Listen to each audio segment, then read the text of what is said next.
continuons avec le Gabon.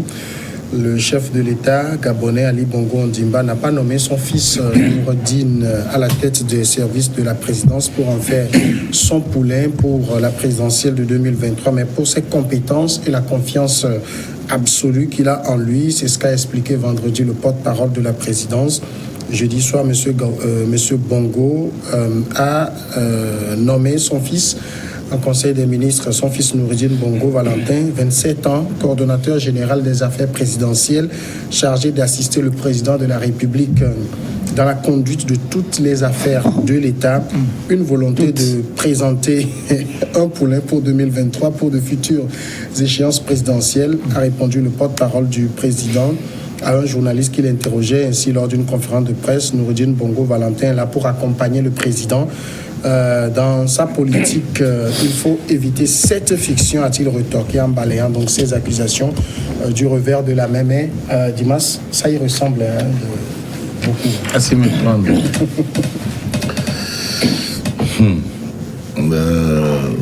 On dit celui qui a été une fois mordu par le serpent craint le ver de terre. Et donc les Gabonais ayant déjà vécu une pareille situation avec une succession familiale au sommet de l'État, craignent que remplaçant son fils à ce niveau de l'État, il en fait un dauphin. En cas des échéances à venir, lors des échéances à venir. Mais la défense, si je peux dire ainsi, du porte-parole de la présidence ne fait que confirmer malheureusement les inquiétudes des Gabonais. Moi, je fais partie de ceux qui pensent qu'il n'y a pas de délit de parenté. Oui. Il n'y a pas de délit de parenté. Ce n'est pas parce que il est fils de il est fils de Bongo qu'il ne peut pas accéder à une haute fonction de l'État. Mais encore faudrait-il que cette fonction soit prévue par les tests et qu'on voit que ça a été créé en conseil. Ça a été créé en quoi là, de toute pièce. Non, ça ne veut pas dire que la loi fondamentale l'a prévu. Ça a été taillé pour lui. Que ce soit en Conseil des ministres, que ce soit de façon autonome que Bongo ait pris ce décret, ben, c'est quand même taillé de toutes pièces pour son fils. Et vous voyez que ça peut faire tiquer. Et donc, on est quand même dans une république. Vous voyez? Et c'est ce qui choque les gens. Et donc, serait-ce dans un royaume que le problème ne se poserait pas? Vous serez au Maroc que quand on place, voilà, au sommet.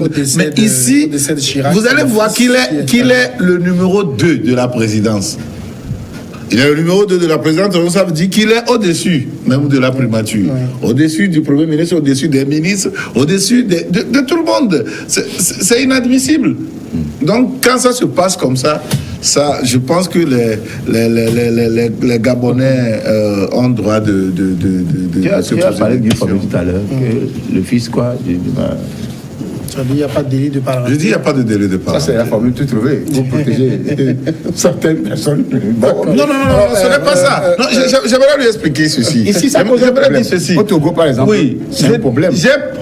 Au Togo, ça ne pose pas problème. Non, pourquoi? Au Togo, ça ne pose aucun problème. Oui, bon, mais sauf qu'il est, pour certains, il est fils de Nassingbe. Oui, ça, c'est dans la tête de certains. Pas dans la tête, c'est dans la tête. C'est dans la tête de certains. Si Edemar avait fait 10 ans, il est parti.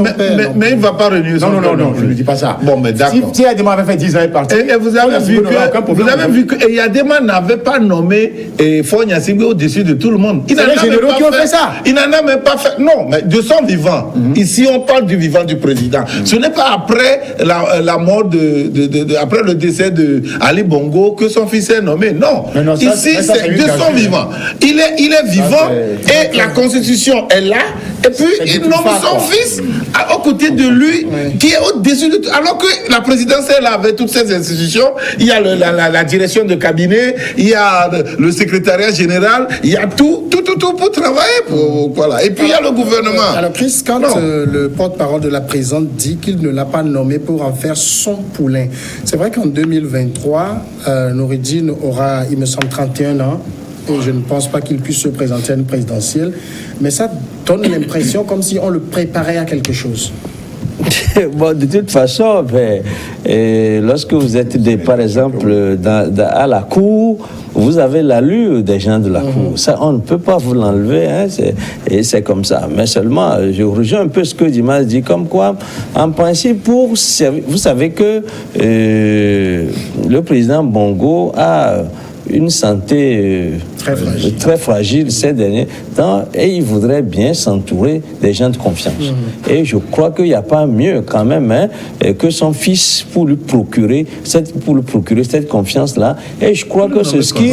Oui, j'en viens. Il y a eu Brutus dans l'histoire. Absolument. Vous voyez. Même maintenant, c'est-à-dire que cela faisant, est-ce qu'il a besoin de le nommer pour qu'il serve? Parce que nous avons quand même constaté que avant ce fils Bongo là, il y a eu des gens à la primature qui ont été des gens à la présidence qui ont été des gens très très forts. Par exemple, la Cruche et puis le Béninois qui a été désavoué finalement, dont j'oublie Aklobessi, oui, qui ont été des gens très très forts, mais qui pourtant n'avaient pas de portefeuille comme ça, qui les ronflant.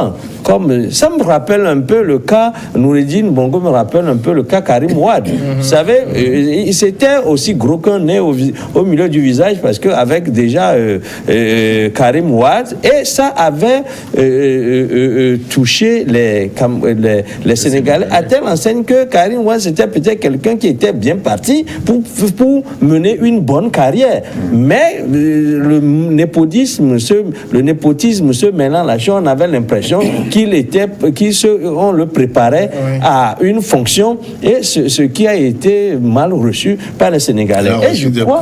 Il a reçu des coups, tout simplement parce que c'est comme si on le mettait en pole position.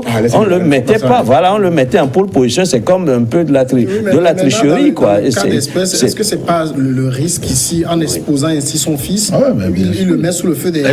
Justement, parce que si je fais cette comparaison, c'est pour que les gens, parce que ça a été un cas qui a été connu, et l'aboutissement aussi, on l'a connu. C'est pour cela que j'évoque ce cas, pour que, par comparaison, en tout cas, les téléspectateurs comprennent que, si on l'expose, parfois ça, on n'a pas besoin de l'exposer ainsi, parce qu'en l'exposant, justement, il a commencé à recevoir des coups. Il aurait pu, à l'ombre même de quelques ténors de la présidence, mener une carrière qui a bondi sur le devant de la scène. Mais de cette façon-là... Vous vous rappelez de la nomination du fils de Sarkozy dans la gestion de la défense. Écoutez, il a reçu tellement de coups qu'il a démissionné. Et aujourd'hui, il a disparu complètement. On ne sait pas où il est aujourd'hui. En répondant au journaliste, il dit pourquoi Noureddine Bongo a-t-il été nommé à un tel poste? D'abord, il a toutes les compétences requises. On ne dirait pas autre chose. Hein? Le poste même n'existe pas. Ainsi que de l'expérience. Il parle de l'expérience. Et deuxième raison, il dispose de la confiance absolue du chef de l'État. Ça, on peut comprendre. Expérience et compétences requises à 27 ans. Dans les affaires de l'État. Des affaires d'État. Oui, vous savez, le cas Bongo me fait pitié. C'est quoi son curriculum vitae? Le cas Bongo me fait pitié, et en même temps le cas Gabon. Parce que moi, j'ai toujours considéré le Gabon comme une province française. Allez lire ce que je suis, suivez mon regard, et lisez ce que je suis en train de vouloir dire. Bongo, père le disait, que j'ai servi la France, c'est les Français eux-mêmes qui me servent jusqu'à la présidence. Et donc, le Gabon aussi petit, dans le territoire physique, occupé par les humains, n'est que de 10%, ou de 5 à 10%. Le reste du territoire, qui est immensément riche par les ressources forestières, le pétrole, le manganèse, il y a plein de choses. Et la France a la même mise sur ce pays. Ça, c'est l'aspect économique. L'aspect politique, c'est que rien ne se passe à 99% sans l'intervention de la France au Gabon. Les conséquences, ça, c'est les implications aujourd'hui sont là. Et ces implications, c'est qu'à tout moment, on peut amener un fils de Bongo, ça ne choque personne dans la sphère politique. Bah, justement, ça choque. Dans la haute, non, attends, là, dans la haute sphère politique. Il y a le choc est là. Attends, Personne n'accepte. dans la haute sphère politique gabonaise, ça ne choque personne. Mais dans l'opposition, c'est normal que l'opposition réagisse. Et dans cette réaction, qu'on nous dise que Nouroudine deviendra président, ça crée un tollé, mais qui n'ira nulle part. Au vu de ce que j'ai eu à développer dans la géopolitique du Gabon, même lié à la France. La Russie ne viendra pas, dit un mot, les États-Unis ne viendront pas. C'est-à-dire que quand on dit qu'un pays est propriété La France d'une n'a pas puissance accepté étrangère, le cas Sarkozy. c'est le cas du Gabon. Donc, Ali Bongo est arrivé au pouvoir. Qui l'a amené au pouvoir? Qui a amené Ali Bongo au pouvoir? C'est toujours la France-Afrique qui a amené Ali Bongo au pouvoir. Et Ali Bongo est venu au pouvoir dans des conditions que tout le monde sait, dès le décès de son papa, a été consacré. Chef de l'État et président. Une tentative de soulèvement s'est créée, mais qui a été rapidement mise au gouffre, toujours par l'appui de l'ancienne puissance coloniale. Vous allez voir Nouroudine devenu président. Personne ne va approcher. Sauf que ça ne peut pas passer dans les pays sahéliens, comme en Guinée, ou au Mali ou au Niger. Eux, ils ne jouent pas. C'est les gens qui ont le sang pratiquement arabe et qui ont le rejet de ces genres de comportements. Donc aujourd'hui, je dis que le chemin que prend Ali Bongo en positionnant son fils est un chemin dangereux. D'accord, on va sauf que l'implication, ça n'aura aucun effet. On va revenir. Les gens vont bouder, mais continuer.